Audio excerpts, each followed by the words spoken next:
ዛሬ ደግሞ የፈሳሽ ሳሙና ሚክሰር ነው እየሰራን ያለነው። በአንድ ድናሞ እንግዲህ 3 ሚክሰሮችን ነው የምንሰራው ማለት ነው። እዚህ ጋር ላይ እንደምታዩት በቀላሉ የሚንቀሳቀስ ድናሞ ነው እየሰራን ነው። ይኸው ማየት ትችላላችሁ።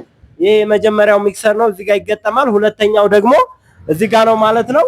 እንደምታዩት እናመጣለን። እዚህ ጋር ከፕሊንግ አለን፣ በቀላሉ የሚገባና የሚወጣ ከፕሊንግ ነው። ሶስተኛው ላይ ደግሞ በቀላሉ እንደዚህ እናመጣለን እንደምታዩት። ከዛ ከፕሊንጋችን እዚሁ ጋር የሚገጥም ነው በቀላሉ ማለት ነው። በዚህ አይነት መልኩ ሚክስ ማድረግ የምንፈልገውን ነገር ሚክስ እናደርጋለን ማለት ነው። በአንድ ድናሞ እንግዲህ እያንዳንዳቸው 1 ሺህ ሊትር ሚክስ ማድረግ ይችላሉ። በአንድ ድናሞ ስለሆነ ዋጋው ቅናሽ ነው፣ ተመጣጣኝ ነው፣ ለስራም ቀላል ነው። ምክንያቱም እዚህ ጋር ላይ እንደምታዩት ሚክሲንግ ብሌዶቹን አናወጣም፣ ድናሞም አንፈታም፣ የምንፈታው ነገር የለንም። በቀላሉ እዚህ ጋር ላይ ከፕሊንጎቹን በማገናኘት ብቻ ሚክስ ማድረግ ነው ማለት ነው። በቀላሉ የሚወጡና የሚገቡ ከፕሊንጎችን ነው ያደረግነው።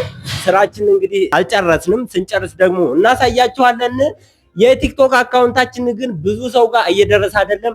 ሼር፣ ኮፒ ሊንክ፣ ሪፖስት አድርጋችሁልን ብዙ ሰው ጋር ይድረስና ቫይራል ይውጣ።